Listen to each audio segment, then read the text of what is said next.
We just finished up a really exciting weekend in Warmachine with the first ever Lock and Load EU. Lots of previews, lots of games, lots of stuff to talk about. My name is Ryan. I used to be good at Warmachine. Welcome to Spell Rack. Before I get into a review of the events this weekend, I did want to address my sort of tardiness on the channel of late. I've been really busy with work, and there's been a couple weeks out here where I've been only putting out one video. Apologies for that. Schedules just get busy.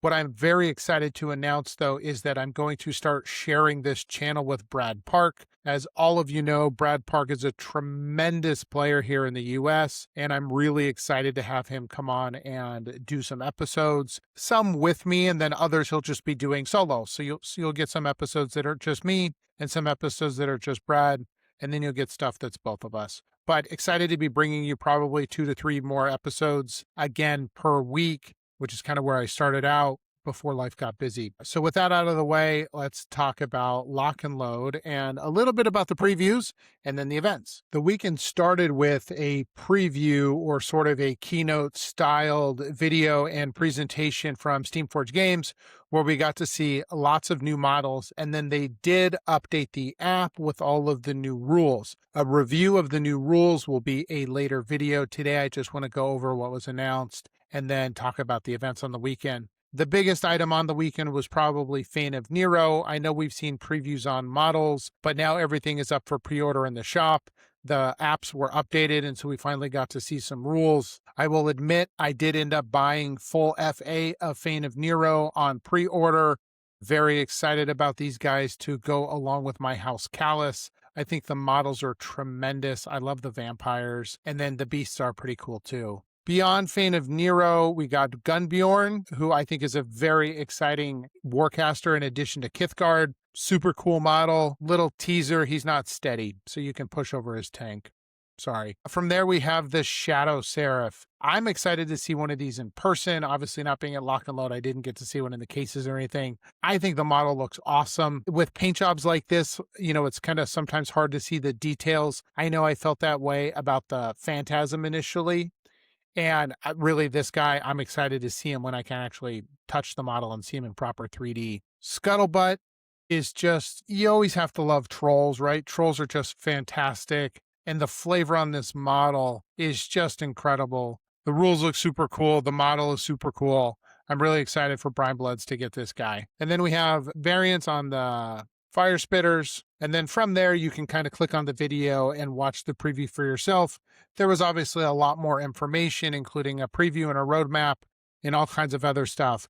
But briefly, just wanted to touch base on some of the models. The sculpts here are all fantastic. I really love the quality of the stuff that we're getting. These guys all look great. Like I said, everything on the Fane and Nero side, I'm super pumped about. Okay, so let's talk about some of the events on the weekend. Namely, right, there was a big steamroller for Lock and Load over in the UK. And so let's talk about that. The way this event worked was there were multiple qualifying events that led to a top 16.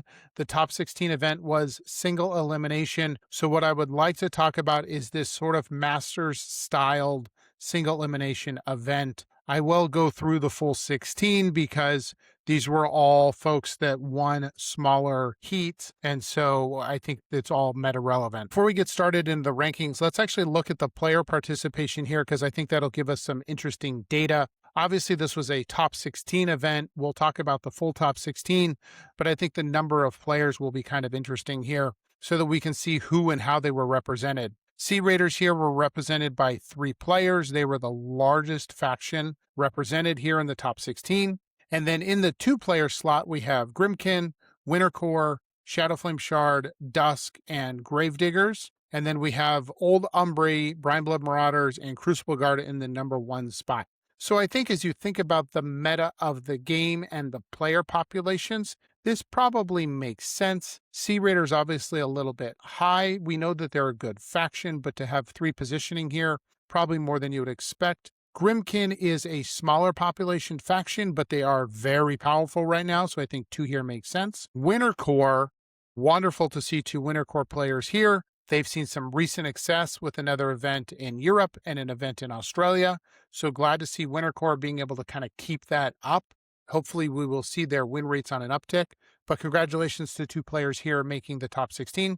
Shadow Flame Shard, another very powerful faction. I think we would expect to see them here in a couple numbers. Dusk, as previously talked about, is probably a middling B-tier faction, but with a very high player population. So 2 Dusk players here. Gravediggers, another army that's been having a hard time, so good to see them here. Old Umble and Brine Bloods, 2 very powerful factions. Somebody you would probably expect to show up in more numbers, but 1 of each included. And glad to see Crucible Guard represented. Again, their win rates have been lower, but good on them for making it into the top 16. Okay, so let's actually look at the top 16 itself. Keep in mind this was single elimination, so you're going to be able to see the rounds as they kind of manifest as we start top to bottom. Congrats to David for bringing it home with Sea Raiders going 4. And in the finals, David was able to beat Bradagus playing Grimkin. Good on Bradagus coming over from Canada, traveling overseas and still making finals. So then in the 3-4 spots, we have Olav and Wout playing Winter Core and Old Umbry. And then rounding out the rest of your top 8, we have a second Sea Raiders, Shadow Flame Shard, Gravediggers, and Dusk. So very good diversity among the top 8. Every faction was represented once except for Sea Raiders, which were in there twice. Moving then to the top 16, this is 9 through 16. Gravediggers, Brineblood Marauders, Sea Raiders, Winter Core, Dusk, Shard, Grimkin, Crucible Guard. Again, these are 1-ofs. We already looked at the total player population to see a lot of these are 2-ofs. So I would say pretty good diversity of factions over here. You know, obviously you're missing your Storm Legions and your Necrofactorium, and then some of your more printable armies. Dark Operations and Infernals are not included. But otherwise, I would say this is a very good representation of the game. 3 Sea Raiders is solid and a little bit of an outlier, but nothing too much or too bad in any way, shape, or form. Congrats to everyone for making the top 16 and showing up really well at the first Lock and Load EU. Okay, so for the rest of it, there were other events this weekend. I'll go back to Lock and Load EU here in a minute. Wanted to recognize an event in the States and Pennsylvania. Newer meta out there, so excited to see a good 16-player event. Not an IG qualifier, just a normal event, and it's still good player population here. So this event did not go 4 rounds as would be required by 16 players. So we have 2 3-0s here. Lawrence and Riker ended up 3-0, each of them playing Old Umbry. There's sort of the strength of Old Umbry that we would expect in the top spot, whereas over at Lock and Load, where was only 1 Old Umbry in the top 16. Rounding out the top 4, we have Brineblood Marauders and Grimkin. So really, this is just kind of a who's who of strong factions here, and actually really strong players. This was a bit of a shark take of an event for only being 16 players. For the rest of the event, back to Lock and Load, this is a 25-player event. It doesn't say anything about being an IG qualifier. I think this is the event that was going on parallel probably to that top 16, so take that with a little bit of a grain of salt. This event had 25 players, did not play to a single undefeated. We'll talk about the top 4 here. Dark Operations, Shadow Flame Shard, Necrofactorium, and Sea Raiders. So nice to see a Dark Ops in there and a Necrofactorium. And then just outside looking in, we have in the 5th and 6th positions, we do have Storm Legions going 3-1. So glad to see them somewhere in this ranking. And then once you bring them in with Necrofactorium and Dark Ops, we have almost everyone provided. We have almost everyone represented here. Next up, we have another 25. This one, again, was not a feeder into the top 16. I think it was played adjacent to it.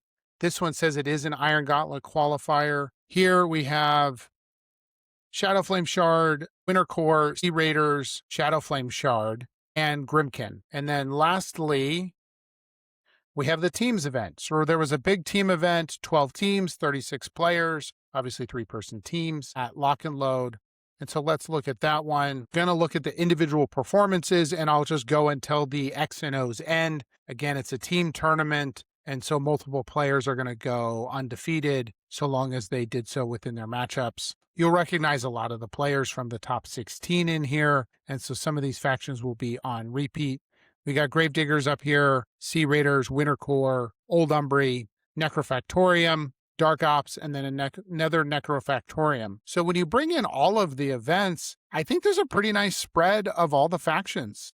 There's a lot of folks that were able to do well with the A tier factions. You know, your Grimkins and your Old Umbries, as Sea Raiders obviously won the weekend. And then when you bring in performances like this, you have Necrofactorium, Dark Ops starting to show well. You have Gravediggers on top of this list, they'll be at tiebreakers. And then even as you look back at this other qualifier event, it was nice to see some Signar players. They were right outside of the top 4 Storm Legion players, but taking up the 5 and 6 positions, going 3 and 1. So, the game looks to be in a pretty healthy spot. Definitely very excited about all the new models. I'm really, really excited to get my hands on Fane of Nero. And then look out for another video this week where I will go into depth and we'll actually go over the stat cards from the Fane of Nero stuff. And then I know Brad Park will be working on his own video to release this week as well. All right, everyone. Thanks. Bye.